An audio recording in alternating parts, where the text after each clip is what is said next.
Que Dieu soit loué, nous bénissons le Seigneur et nous vous saluons au nom de Jésus-Christ.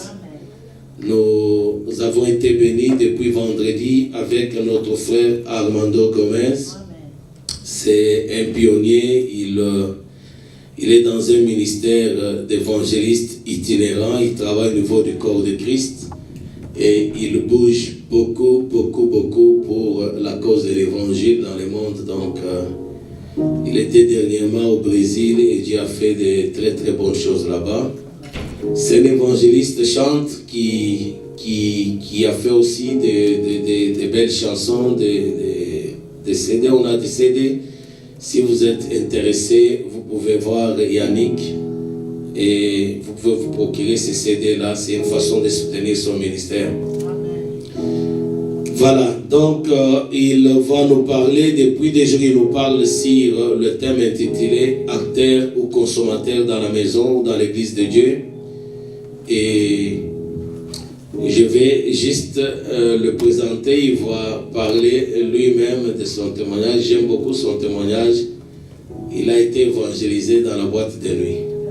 Donc, je vais inviter notre frère Armando Gomez, il est marié au père de famille. Que Dieu nous bénisse. Merci beaucoup, pasteur. Voilà, bonjour à tous. On arrive déjà à la fin de notre séminaire, la dernière session qui va se terminer ce matin par le culte. J'espère, pour ceux qui étaient là, que vous avez passé des bons moments, que vous avez reçu de bonnes choses, non pas parce que c'est moi qui les ai prêchés ou quoi que ce soit, mais parce que je crois que le Seigneur était présent, même si on n'était pas beaucoup. Mais c'est pas un problème, je vous disais, en tout cas pour moi, ce qui compte, c'est qu'on soit là avec notre cœur, et qu'on soit là aussi pour recevoir la parole de Dieu, et qu'elle ait un effet sur notre vie, et que ce qu'on entend, l'enseignement produise quelque chose. Et moi, c'est vraiment ma prière, c'est qu'après mon départ, tout ce que vous avez pu recevoir les uns et les autres, il y a eu des clés qui ont été données, que vous puissiez progresser, que vous puissiez aller de l'avant. Et ça, c'est très important. Et pour ceux qui étaient là hier soir, je pense que aussi ce qu'on a encore évoqué par rapport à cette mission que le Seigneur nous a donnée, à chacun, à nous de la trouver. Et quand nous rentrons dans cette mission que le Seigneur a pour chacun de nous, dans les œuvres qu'il a préparées d'avance, alors il va se passer de belles choses dans votre vie. Mais on a vu aussi qu'il y a un prix à payer. C'est de chercher Dieu, de venir devant sa face. Amen. Alors le pasteur a parlé de partager mon témoignage. Je l'ai évoqué quelque peu aussi, je crois, durant les 3 jours. Mon épouse m'avait témoigné, c'était une jeune fille, je l'avais dit, qui était venue dans une boîte de nuit et qui était venue un soir et qui m'a témoigné du Seigneur. Et suite à cela, allez, 1 an et demi, même pas, 1 an en gros après, on s'est mariés. Mais je pense que je le partagerai une autre fois, mon témoignage, parce que le temps va passer très vite et j'aimerais pouvoir terminer le séminaire avec, je crois, cette dernière partie que je crois va encore nous faire du bien, nous édifier les uns les autres. Donc on va revenir certainement dans les temps qui viendront, et je prendrai peut-être une soirée pour entrer dans les détails, parce que là j'ai pas le temps d'entrer dans les détails, et parfois un témoignage c'est bien de voir comment le Seigneur est venu nous chercher dans des détails très importants. Mais peut-être comme hier, juste avant de partager encore cette dernière partie, je vais chanter juste un chant. Ça vous permettra de découvrir un peu aussi mon ministère, aussi dans le chant. Hier j'ai chanté un chant que j'avais déjà chanté l'année passée, c'est « Je crois en Jésus ». Vous savez, mes albums sont très variés au niveau du style musical, mais pour moi ce qui est important, au-delà du style musical, c'est que les gens comprennent le message au travers des paroles. Donc c'est très varié au niveau des styles, mais le message est clair. Et ça c'est très important. Et donc là on va passer à un cantuit. Hier c'était plutôt, on va dire, un chant de louange adapté à ma façon. Et là c'est, le titre de ce chant c'est l'histoire d'un cow-boy. Et là on n'est pas loin des États-Unis où il y a où il y avait encore beaucoup de cow-boys, et même ici, hein, au Canada, suivant les endroits, il y a encore, on va dire, des cow-boys. Des gens qui aiment ce côté-là. Et puis là, c'est l'histoire bien de quelqu'un qui est en recherche par rapport à l'évangile, et on va voir comment le Seigneur va le toucher. Mais, vous allez voir, c'est avec cette musique qui nous vient des États-Unis, et c'est de la country. C'est parti.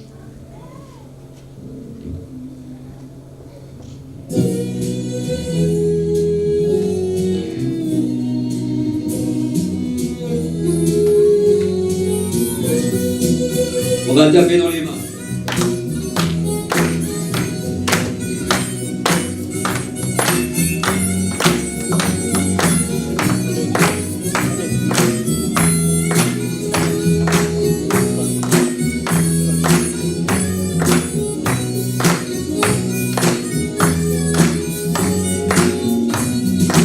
Il y avait un cow-boy là-bas dans la vallée. Il vivait tranquille au bord du Mississippi. Il aimait garder les vaches et leur jouer des mélodies. Et tous les villageois entendaient dans la vallée le son de l'harmonica. Et tous les villageois entendaient dans la vallée le son de l'harmonica. Par un beau matin alors qu'il allait à la rivière, il trouva au bord de l'eau une drôle de pierre. Et le soir, quand il comprit qu'il avait trouvé de l'or, il se réjouit jusque tard dans la nuit avec son harmonica. Il se réjouit jusque tard dans la nuit avec son harmonica.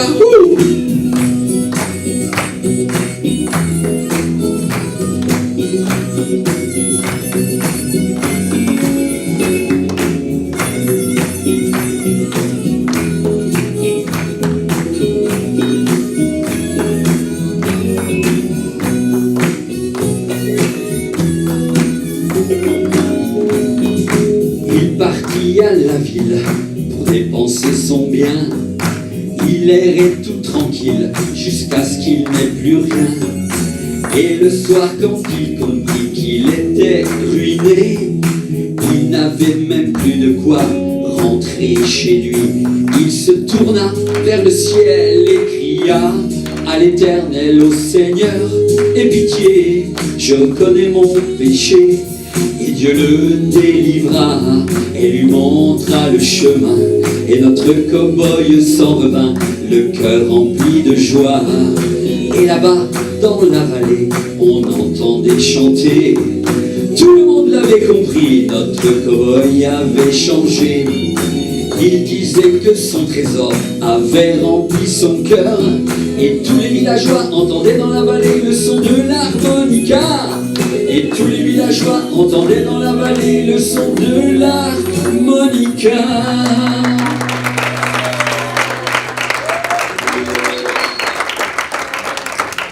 Alléluia. Comme quoi les histoires se terminent bien, hein? Ce cow-boy a rencontré le Seigneur alors qu'il avait un problème avec l'argent, avec l'or. Et parfois on a aussi dans l'église des problèmes avec l'argent, hein?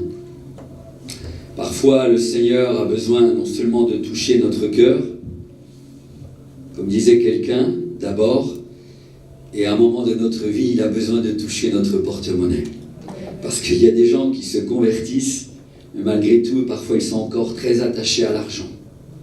Et à un moment donné, le Seigneur a besoin de nous toucher comme il a touché ce cow-boy pour pouvoir être quelqu'un qui ne compte plus sur l'argent qu'il a, mais qui compte sur la grâce de Dieu dans sa vie.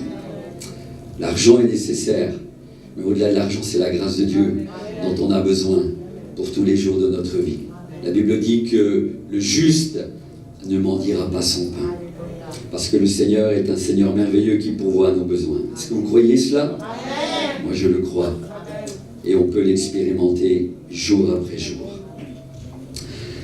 Bien, on va passer à la troisième et dernière partie de notre session sur ce séminaire dont le thème était acteur ou consommateur dans l'Église.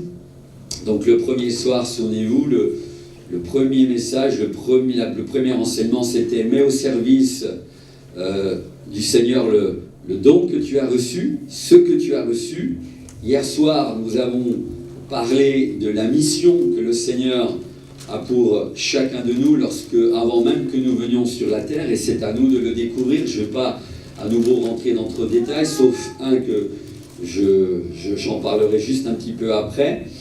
Et puis aujourd'hui, on va terminer avec ce titre et cet enseignement qui a pour titre « Vivre un réveil est possible aujourd'hui ». Dans ma vie et dans mon Église. Est-ce que vous êtes d'accord avec ça? C'est très important. Et je crois, moi, à cela. Je crois qu'il est possible de vivre un réveil aujourd'hui, ici au Québec, là-bas où je suis en France, partout dans le monde, c'est encore possible de vivre des réveils. Pourquoi? Parce que notre Dieu n'a pas changé. C'est nous qui changeons. Et nous changeons parce que nous n'avons pas la mentalité de Dieu. La mentalité de Dieu, c'est de continuer à bénir les villes où nous sommes, les villages où nous sommes, le bureau où nous sommes, l'école où nous sommes. Et partout où nous sommes, je l'ai dit hier, nous pouvons faire la différence. Et la différence commence toujours par chacune de nos vies. Ce n'est pas en attendant sur l'autre. Mais la différence, là où nous sommes, commence par chacune de nos vies. Et nous pouvons faire la différence aussi, je l'ai dit hier, lorsque justement nous trouvons quelle est notre destinée dans le cœur de Dieu, quelle est la mission, quel est le don, quel est l'appel qu'il nous a donné. Et là où nous sommes, aussi bien dans l'Église que dans le monde, nous allons pouvoir œuvrer avec ce qu'il nous a donné. Amen. Mais pour autant, comme on l'a vu aussi vendredi lorsqu'on a démarré, l'histoire de ce petit garçon qui a osé mettre les 5 pains d'orge et les 2 poissons entre les mains de Jésus pour que le miracle ait lieu. Et le miracle a toujours lieu lorsque nous mettons le peu que nous avons dans les mains du Seigneur. Et forcément que... pourquoi j'ai voulu donner aussi cet enseignement? C'est parce que lorsque nous sommes dans l'Église et que nous perdons cette mentalité de consommateur, qu'est-ce qui doit nous animer une fois que nous avons trouvé quelle était notre destinée dans le cœur de Dieu, lorsque nous avons trouvé quel était notre appel, lorsque nous avons trouvé quelle était notre mission, ce qui doit ensuite nous animer dans le don que nous avons dans l'Église et dans ce que nous pouvons faire aussi dans ce monde avec ce don, avec cet appel qu'il nous a donné, ce qui doit vraiment être là et qui doit brûler en nous, c'est avoir ce désir, Seigneur, je voudrais qu'ici au Québec, ma ville, la ville de Montréal, puisse vivre un réveil. Que mon Église puisse vivre un réveil. Ça, c'est très important. Parce que la mentalité de consommateur n'a pas du tout l'attitude et l'esprit de réveil. Là, on a vu que celui qui a cette attitude de consommateur, il ne vient qu'à l'église que pour prendre les bonnes choses. Et il fait ça à l'église, même bien sûr en tant que chrétien, mais même dans le monde. C'est satisfait ou remboursé. Je suis satisfait, ça va. Si je ne suis pas satisfait, je critique. C'est de la faute aux autres. Il ne se passe jamais rien dans mon église. Il ne se passe jamais rien là où je suis. Parce que nous avons un esprit de consommateur. Mais lorsque nous avons compris que Dieu veut nous utiliser, veut m'utiliser, que je suis important dans le pulse, on l'a vu aussi, dans le pulse qui est vraiment cette image de l'Église du Seigneur, alors il doit y avoir ce cri dans nos cœurs, Seigneur, je veux vivre un réveil aujourd'hui. Et c'est possible dans mon Église, parce qu'un réveil peut démarrer ici. Amen. Peut démarrer ici pour embraser la ville de Montréal. Alors quand je vous dis ça, Amen, merci pour les quelques Amen qu'il y a. Ça paraît un peu utopique aujourd'hui, mais ce que je vous dis est vrai. Le réveil a toujours, et on va le voir, a toujours commencé avec une personne. Avec une personne motivée qui était en attente de quelque chose.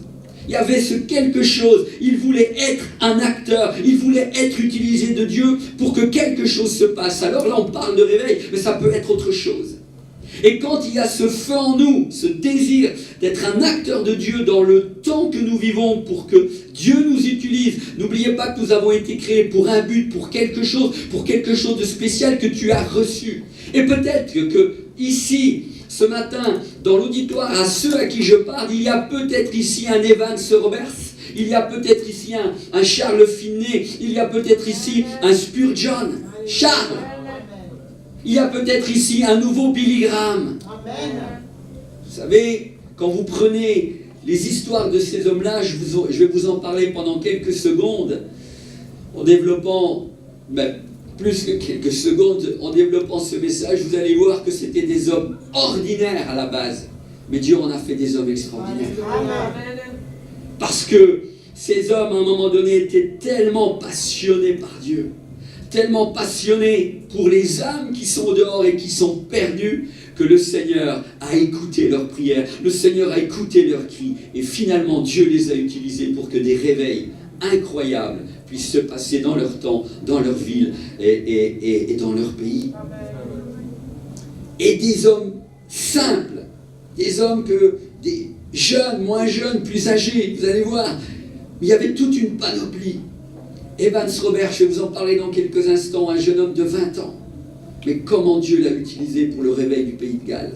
Extraordinaire. Donc moi, je prie vraiment qu'après mon départ, au lieu peut-être de vous lamenter, nous ne sommes pas beaucoup dans notre église, on ne sait pas pourquoi il n'y a pas de réveil, on ne sait pas pourquoi il n'y a pas plus de ci, pas plus de ça. Je vous ai dit, vous pouvez faire la différence. Mais il ne faut plus avoir l'esprit de consommateur. Il faut avoir cet esprit d'acteur. Et vous pouvez embraser d'autres églises, vous pouvez embraser d'autres villages aux alentours, vous pouvez embraser d'autres églises aussi qui peut-être viendront ici parce qu'ils voient que quelque chose est en train de se passer ici. Mais ça commence par chacune de nos vies. Amen. Hier, avant d'aller plus loin, là-dessus, je vous ai dit aussi, pour ceux qui n'étaient pas là, que dans cet enseignement sur « Je suis né pour une mission », il y avait vraiment quelque chose d'important. À la fin, on a vu ce petit film qui nous montrait que ce qui était important, c'était de ne pas se tromper, parce qu'il est important de chercher la face du Seigneur pour trouver quelle est notre destinée dans son cœur, quelle est cette chose particulière pour laquelle il nous a créés, pour ce but particulier ici sur cette terre. Bien sûr, lorsque nous sommes nés de nouveau et que nous sommes entrés dans cette nouvelle naissance, si nous n'avons pas donné notre vie à Jésus, c'est difficile. Et je disais hier qu'il y a des gens dans le monde sans connaître le Seigneur, ont quand même un but. Ils ont un but sans Dieu. Ils essayent d'être le meilleur dans ce monde, ils essayent d'avoir une certaine excellence dans le domaine du travail, dans le domaine dans lequel ils ont fait des études. Mais nous devons chercher l'excellence avec le Seigneur. Parce qu'il a un but pour nous. Et nous devons essayer de faire de notre mieux pour que l'évangile, l'œuvre de Dieu avance. Mais, je disais hier, ce qui est très important, c'est qu'il a préparé des œuvres d'avance pour chacun de nous. Et ce qui est important, c'est de rentrer dans les œuvres qu'il a préparées d'avance pour nous, dans le cadre de cet appel, de ce travail particulier, de cette chose qu'il a mis en nous avant même que nous venions dans le monde, comme on l'a vu avec David et puis Jérémie. C'est très important que nous soyons à l'écoute dans ces moments d'intimité avec le Seigneur, en lui disant, Seigneur, dans cet appel que tu as mis dans ma vie, dans ce but que tu as pour ma vie, Seigneur, quelles sont les œuvres que je dois faire dans ce monde? Et ça, c'est très important, parce que nous pouvons nous fatiguer à faire des choses que Dieu ne nous a pas demandé de faire.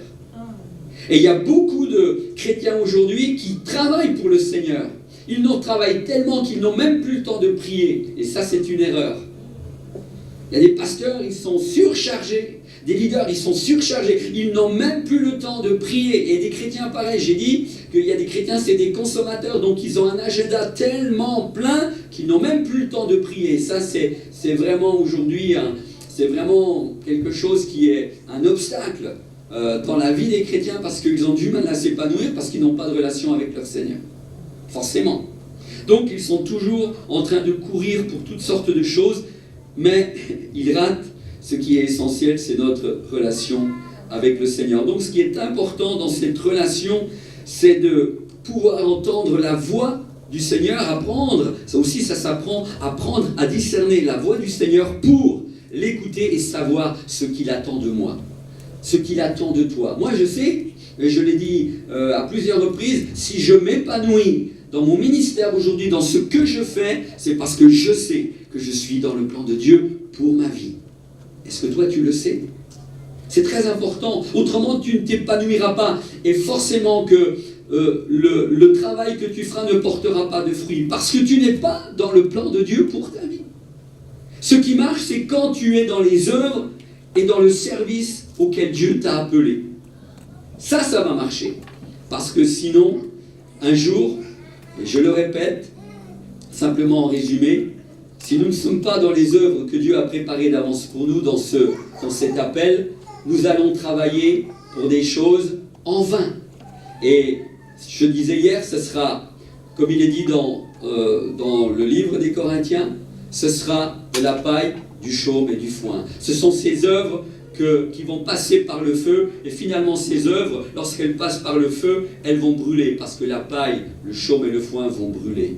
Mais tout ce qui aura été fait par amour pour le Seigneur et qui a été du démon caché. Vous savez, il y a des gens qui travaillent pour le Seigneur et ils ne sont pas toutes les 5 minutes en train de dire « Je travaille pour le Seigneur, tu as vu ce que j'ai fait ?» Ils le font dans le secret. Et ces choses-là qui auront été faites dans le secret, ou même, bien sûr, des choses qui sont vues, mais qu'on sait que c'est le Seigneur qui nous a demandé de les faire, celles-là, ce sont des pierres précieuses, de l'or et de l'argent. Et lorsqu'elles passeront par le feu, elles ne brûleront pas. Et elles auront leur juste récompense. Dans le tribunal de Christ, et je vous ai parlé que dans le tribunal de Christ, il y avait ces fameuses 5 récompenses, la couronne de gloire, la couronne de justice, où le Seigneur la donnera à certains de nous, parce que ce n'est pas spécialement des médailles pour dire je suis meilleur, c'est une simple récompense, un encouragement que le Seigneur nous donnera. Et là, ce jour-là, lorsque nous aurons fait ces œuvres qu'il aura préparées d'avance, il dira, bon et fidèle serviteur, entre dans la joie de ton maître. Ça sera beau d'entendre ça, mais peut-être que d'autres ne l'entendront pas. Nous serons sauvés, nous entrerons quand même dans le ciel. Avant d'entrer dans le ciel, on passe devant le Seigneur dans le tribunal de Christ, et là je parle des chrétiens. Nous serons quand même sauvés, mais ça sera beau. Moi je veux entendre de la part du Seigneur, bon et fidèle serviteur, tu as été fidèle en peu de choses, tu as écouté ma voix, tu m'as cherché, et je suis fier de toi parce que tu as fait les œuvres que je t'ai demandées. Tu ne t'es pas fatigué à faire des œuvres mortes, de la paille, du chaume et du foin. Amen. Donc, c'était très important de vous dire cela, et c'est ce que j'avais évoqué en disant, car un jour, nous ne serons pas jugés en fonction de ce que nous aurons fait dans la vie, mais en fonction de ce que nous étions appelés à faire.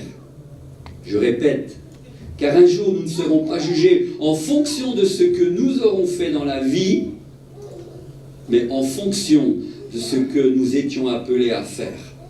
Et ça, c'est chacun de nous qui doit le découvrir. C'est ces œuvres que Dieu a préparées d'avance. Aujourd'hui, je le répète, il y a des gens, des frères et des sœurs qui sont dans des ministères, qui sont dans des places, qui sont dans des choses que le Seigneur ne leur a pas demandé de faire, et ils se fatiguent.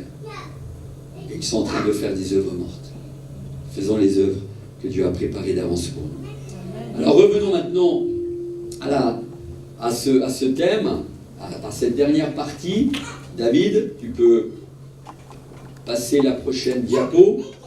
Alors, je disais que forcément, quand on n'a plus cette mentalité de consommateur, à un moment donné, bien sûr qu'on a envie, et il doit y avoir ce cri, Seigneur, bénis l'église où je suis, Seigneur, et bénis ma propre vie, parce que là, le thème, c'est un réveil est possible aujourd'hui, dans mon église, bien entendu, mais dans ma vie.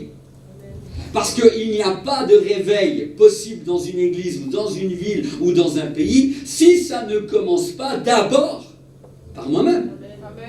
Comment je vais réveiller une ville? Comment je vais réveiller mon église? Comment je vais impacter quelqu'un qui est à mes côtés si moi-même je ne vis rien et je ne suis pas réveillé?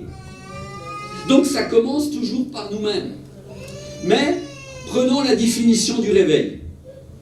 La définition du réveil, pour moi, selon la Bible, c'est un des versets qui, pour moi, parle et on va dire, résume bien ce qu'est le réveil. Donc, c'est ce verset, le temps que ça revienne, c'est pas grave, c'est ce verset qui est dans 2 Chroniques 7, 14 à 15. Donc là-bas, je n'avais pas mis la référence sur la diapo, mais c'est 2 Chroniques 7, 14 à 15. Vous connaissez tous ce verset, hein?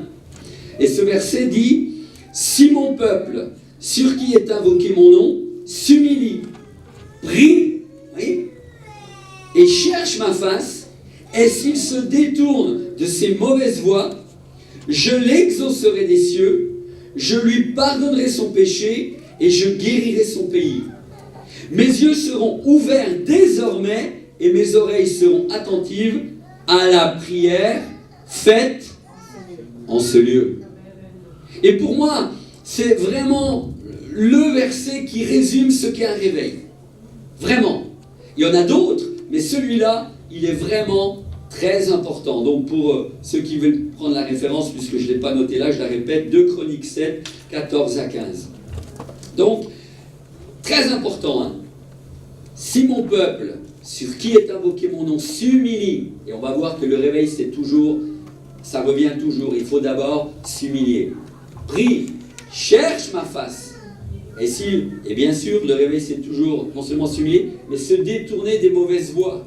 Parce que des fois, on veut le réveil, mais forcément que nos vies ne sont pas en accord. On n'est que des consommateurs, que des bonnes choses de Dieu. On fait comme on veut notre vie en tant que chrétien. Le réveil ne peut pas venir. Et à un moment donné, il faut qu'on se détourne de nos mauvaises voies et revenir à ce qui est important. Alors le Seigneur dit, je l'exaucerai des cieux. Il entend le Seigneur. Je lui pardonnerai son péché et, regardez, je guérirai son pays. Il guérira le Canada. Il guérira la France. Il guérira le Portugal, mon pays d'origine. Il guérira l'Afrique. Il le fera parce qu'il entend. Mes yeux seront ouverts désormais et mes oreilles seront attentives à la prière faite en ce lieu. Ensuite, j'ai pris d'autres déclarations d'hommes de Dieu. Ça, c'est la Bible et c'est à cela que nous devons faire référence. Mais lorsque des hommes de Dieu parlent, on peut voir s'ils sont en accord avec la Bible dans leurs déclarations, dans leurs citations. Et pour moi, parfois, si j'ai l'Esprit de Dieu en moi, c'est ce que je vous disais hier, si je suis en contact avec mon Seigneur, forcément que quand j'entends des choses, même d'hommes de Dieu très célèbres aujourd'hui, vers qui on court des prophètes, à un moment donné, si moi je suis en communion, et si je suis fondé sur la parole de Dieu, si je la lis, si je l'applique dans ma propre vie, si je la retiens, eh bien, quand je vais entendre des choses, je vais dire, tiens, ça, ok, ce que dit cet homme comme citation, son enseignement est conforme à l'Écriture. Mais parfois, on entend des choses aujourd'hui, non, elles n'ont rien à voir avec la Bible. On sent que même des hommes de Dieu remarquables, à un moment donné, s'ils ne font pas attention, commencent à dévier. Pourquoi? Pas de communion avec le Seigneur. Je suis le meilleur. Parce que ce sont des hommes qui sont à un moment donné bénis par Dieu et ils croient que ça vient d'eux. Vous voyez? Mais lorsque nous sommes bénis, ça ne vient pas de nous. Hein. C'est une grâce que Dieu nous fait quand Dieu donne du succès à un ministère ou donne du succès à chacun de nous dans notre vie de tous les jours, là où nous travaillons. Si les gens nous voient comme quelqu'un sur qui on peut compter, on a un bon témoignage, ce n'est pas par rapport à nous-mêmes. C'est une grâce de Dieu, parce que son onction est sur nous, et parce que nous désirons vivre les valeurs du royaume de Dieu. Et nous désirons les appliquer et les vivre au quotidien. Donc ces citations, quand j'ai étudié ce thème du réveil, alors vraiment j'ai été moi-même tellement béni, et j'ai vu des déclarations qui vont absolument dans le sens de ce qu'est la définition du réveil par rapport à ce verset. Donc le réveil, c'est lorsque Dieu visite, vous voyez, son peuple, et l'amène à haïr le péché. Vous retrouvez ça ici, hein? Haïr le péché, à aimer Dieu et à être zélé pour servir le Seigneur. Toré, un homme de Dieu remarquable, il a écrit des livres incroyables. Vous connaissez certainement ce serviteur de Dieu. Ensuite, j'ai pris Billy Graham, très connu. C'est l'évangéliste du XXe siècle et du XXIe, on pourrait dire, mais surtout du XXIe. Le réveil est une sensation émotionnelle dans laquelle les affections et l'amour pour les choses du monde, le plaisir et le confort se transforment en amour et en consécration pour... Je vous ai parlé de tout ça. Vous le retrouvez là. Voilà ce que c'est. C'est un retour à l'essentiel. Billy Graham. Ensuite, le réveil n'est rien d'autre qu'un retour à l'obéissance à Dieu. On retrouve toujours les mêmes choses. Il consiste dans l'abandon pour l'Église de son relâchement Ah oui. Souvent l'Église se relâche. Et dans la conversion des pécheurs, donc dans le salut des perdus. Ça, on l'oublie trop souvent. Quand Dieu envoie un réveil, c'est que l'Église déjà elle-même, et nous-mêmes, nous devons revenir au Seigneur, nous humilier, demander pardon pour nos péchés, mais le but du réveil, c'est que le peuple de Dieu soit visité, mais surtout, c'est pour le salut des perdus. Amen. La conversion des pécheurs. Et là, on parle de Charles Finney, il sait de quoi il parle, je vous en parlerai tout à l'heure encore, un homme extraordinaire qui a impacté ma vie. Quand vous lisez les écrits de cet homme, un homme qui était rempli d'une onction invraisemblable. J'ai vu peu d'hommes, en tout cas dans des lectures que j'ai faites, où cet homme avait une onction, avait une bénédiction de Dieu sur lui, mais incroyable, et il payait le prix. Parce qu'on n'a jamais rien sans payer le prix. Et le prix, c'est à genoux, je vous l'ai dit hier. Si nous voulons commencer à vivre des choses, il faut passer du temps dans la prière, à genoux ou debout, comme vous voulez, mais il faut passer du temps et fermer la porte de sa chambre. On parlerait donc Charles Finney. Et en fait, ensuite, j'ai trouvé ça très intéressant. Pendant le réveil du pays de Galles, donc celui, je vais en parler aussi quelques instants, Evan Roberts, 20 ans il avait. Et dans le pays de Galles, il y a eu ce réveil extraordinaire, donc en Angleterre, au travers de ce jeune. Dieu l'a utilisé pour ce réveil extraordinaire. Je vais vous raconter certaines choses qu'ils ont vécues à ce moment-là. C'est inouï, on se dit, mais comment ils ont pu vivre des choses comme ça? C'est possible encore aujourd'hui. Parce que Dieu n'a pas changé. Et justement, pendant ce réveil, il y avait cette citation, « Une jeune fille captura l'impression du moment en s'exclamant « Que sera le ciel si c'est si beau maintenant ?» Il y a eu une telle visitation de Dieu pendant le réveil du pays de Galles que cette jeune fille, elle se dit, mais c'est déjà le ciel ici, quelque part. Alors qu'est-ce que ça va être là-haut? Ça sera encore meilleur. Amen.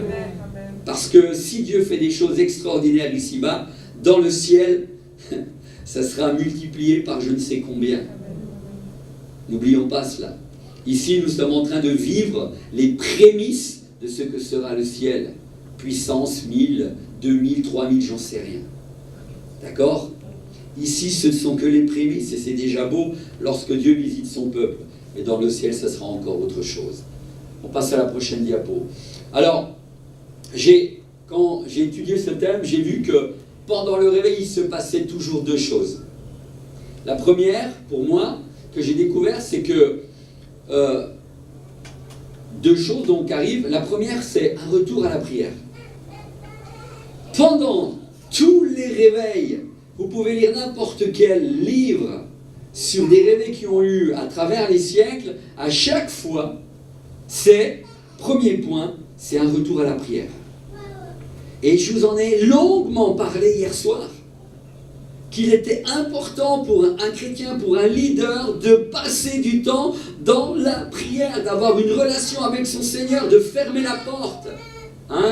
Rappelez-vous, Matthieu 6,6, entre dans ta chambre et prie, et ton Dieu qui est là dans le lieu secret, il te le rendra. C'est très important.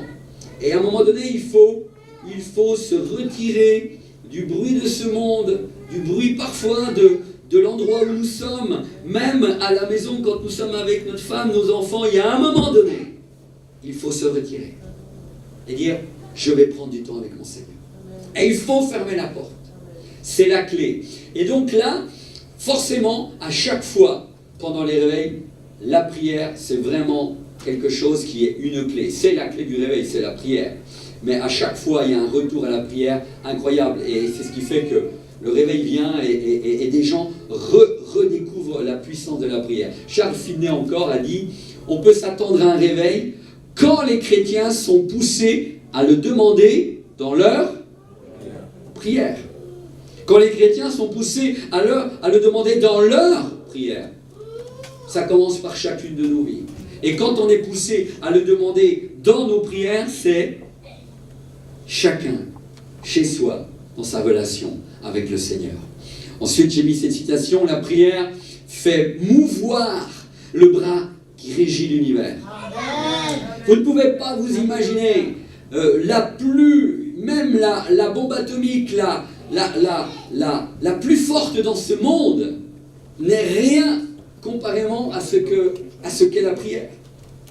Avec la prière, si vous croyez en la prière et quand vous commencez à expérimenter le pouvoir de la puissance de la prière et que vous avez foi dans ce que dit ce livre, qui est la parole de Dieu, eh bien, à un moment donné, avec cette foi dans les promesses de Dieu, eh bien, la prière fait bouger, mouvoir la main du Seigneur. C'est une réalité, mes amis. Mais il faut croire. Il faut croire que lorsque nous prions, Dieu entend et il se passe quelque chose. Dans le monde spirituel, ça fait bouger les choses. Mais on y croit ou on n'y croit pas? Ou bien c'est devenu quelque chose, simplement une option, je prie parce qu'il faut prier. Ben, tu ne vas rien recevoir. Parce que si tu pries parce qu'il faut le faire, il n'y a pas de foi derrière, il n'y a rien. Mais quand il y a un cœur qui est là, qui croit dans les promesses de Dieu, alors la prière fait mouvoir le bras qui régit l'univers. Et des situations que vous ne vous imaginez pas, parfois ont été changées, parce que des hommes et des femmes, dans les temps de réveil, mais dans les temps de crise qu'un chrétien peut traverser, quand on croit, quelqu'un est guéri. Quand on croit une situation qui semble impossible à nous, Dieu agit avec son bras, avec sa main. Amen. Amen. Et c'est une réalité. Ensuite, j'ai noté certaines choses que je trouvais intéressantes. Oh, qu'ils sont rares, mes frères, ceux qui trouvent le temps de prier de nos jours. On a bien le temps pour tout le reste, pour dormir, pour manger, pour lire le journal ou un livre, pour aller voir ses amis, pour toutes les innombrables affaires de la vie terrestre, mais pour la prière, mais pas pour la prière. La chose la plus indispensable, la plus importante, la plus urgente de toutes, on n'a pas le temps. Peut-être que vous vous retrouvez là-dedans. Ça, c'est un serviteur de Dieu aussi qui l'a dit. Et je suis d'accord tout à fait avec ça. On va trouver le temps pour faire beaucoup de choses et le diable sera toujours là pour essayer de nous aller consomme ça, consomme ci. Mais t'as meilleur temps d'aller consommer un temps, tu vas faire du tennis, va te détendre. Mais oui, va à la piscine, va au théâtre, va au cinéma, j'en sais rien. À la maison, prends un livre. Au lieu de prendre la Bible, mais t'as meilleur temps de prendre un livre. Même un livre chrétien, tu verras, c'est même mieux que la Bible. Et vous entrez dans ces pensées. Mais non, même un livre chrétien n'est pas meilleur que la Bible. Moi, avant tous les livres chrétiens, c'est le livre de Dieu que je lis avant. Pourtant, j'en ai des livres chrétiens. Et il y en a des très bons. Mais celui que je mets que je privilégie et que je mets en premier, c'est la Bible. Et je veux la montrer, c'est la Bible. C'est celui-là, je suis sûr de ce qu'il y a d'écrit dedans. Les autres, ils sont bien, mais il peut y avoir des erreurs. Mais il y a de très bons livres chrétiens, c'est pas ce que je veux dire. Mais le livre des livres, celui qui bat tous les records dans le monde encore aujourd'hui, qui transforme des vies encore aujourd'hui, c'est celui-là. Celui qui est traduit dans toutes les langues, celui qui est le best-seller et qui bat tous les records de tous les temps encore aujourd'hui, c'est celui-là. Pourquoi? Parce que c'est le livre de Dieu. Et rien n'est incomparable à la Bible.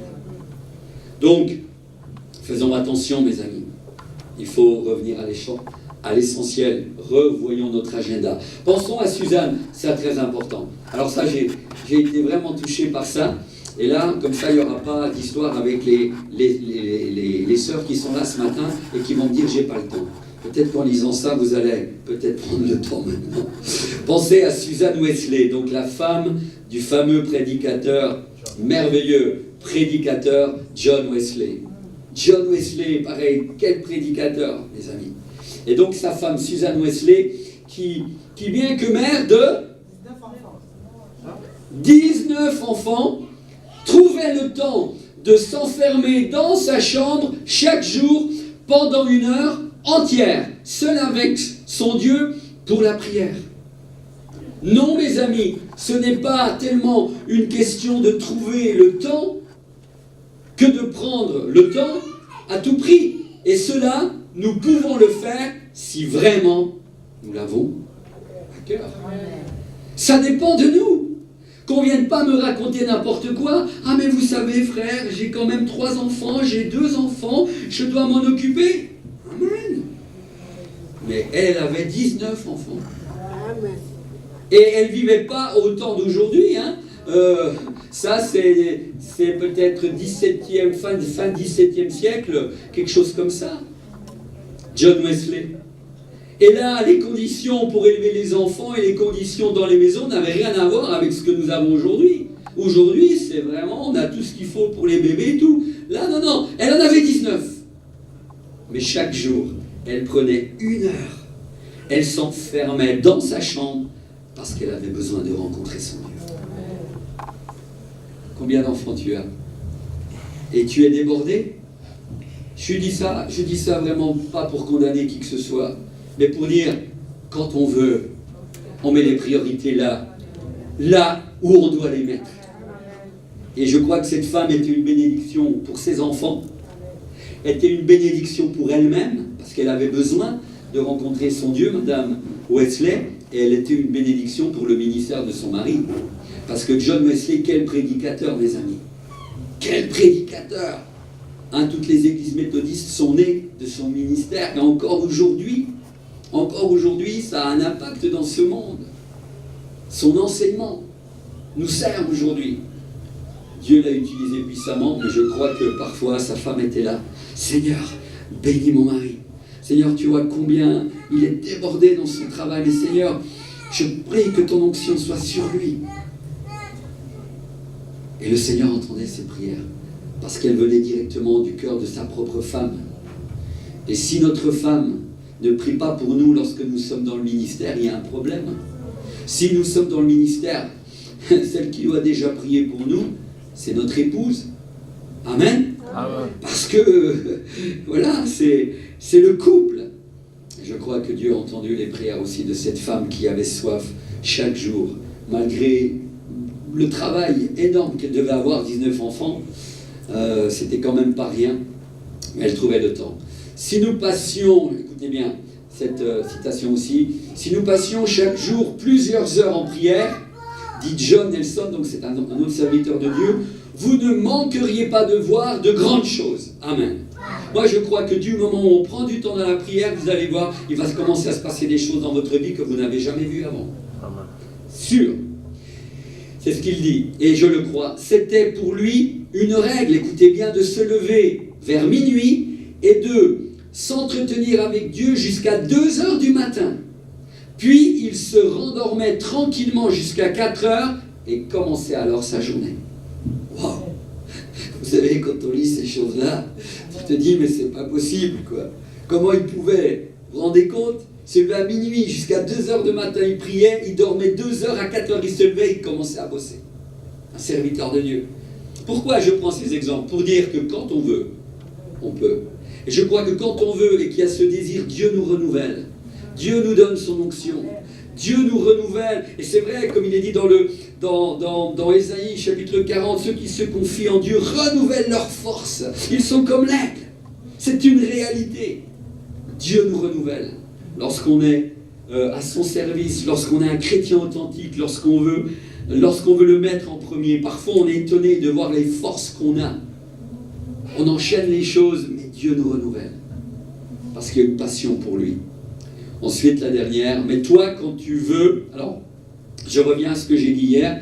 J'ai mis Matthieu 6,6, et là, je l'ai mis dans une traduction un peu plus actuelle. Mais toi, quand tu veux prier, va dans la pièce la plus cachée de la maison, ferme la porte et prie ton Père qui est là, même dans cet endroit secret. Ton Père voit ce que tu fais, et en secret, il te récompensera. Amen. Amen. C'est une traduction beaucoup plus actuelle, mais on comprend bien ce que ça veut dire. Ensuite, deuxième chose qui arrive pendant les réveils, la deuxième pour moi, c'est celle-ci, un désir profond d'être renouvelé et revêtu de la puissance, c'est-à-dire de l'onction qui vient du Saint-Esprit. Et pareil, ça vous le voyez dans chacun des réveils, il se passe vraiment, il se passe ces choses-là dans le sens que les gens ont envie d'être renouvelés dans l'onction du Saint-Esprit. Il y a un retour vraiment à être baptisé du Saint-Esprit, à revenir dans la présence de Dieu pour recevoir davantage d'onction de Dieu. Et donc la définition de l'onction, c'est une mesure de l'Esprit de Dieu chez une personne. Alors, je vais encore faire une parenthèse avant d'aller plus loin, qui me vient à l'esprit. Quand on parle du Saint-Esprit,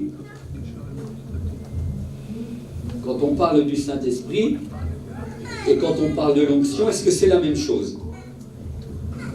Je vous pose la question. Oui. Alors, parce que là on se dit, onction, Saint-Esprit. En fait, l'onction de Dieu, c'est le Saint-Esprit, mes amis. Mais c'est vrai que, voilà, c'est la puissance de Dieu, c'est cette onction qui est déversée en nous par l'Esprit de Dieu. Mais quand on parle d'onction, et puis quand on parle de Saint-Esprit, l'onction, c'est le Saint-Esprit. Amen. C'est pas deux choses différentes. Mais on prend le mot onction souvent pour dire, voilà, je veux plus du Saint-Esprit dans ma vie, je veux plus de cette puissance. Mais l'onction de Dieu qui est déversée sur nous, c'est des portions du Saint-Esprit, on va le voir plus bas. Donc, définition de l'onction, c'est une mesure de l'Esprit, vous voyez, de Dieu, chez une personne ou sur elle, afin qu'elle puisse se tenir dans la position ou la fonction à laquelle Dieu l'a appelée, bien sûr, dans un ministère ou autre. Dans l'Ancien Testament, le mot onction signifiait frotter quelque chose avec une substance. Le plus souvent, c'était avec de l'huile pour l'imprégner jusqu'à saturation. Quand on voulait, hier j'en ai parlé, David, quand Samuel est venu, donc chez Isaïe pour oindre donc le futur roi d'Israël, alors que Dieu avait rejeté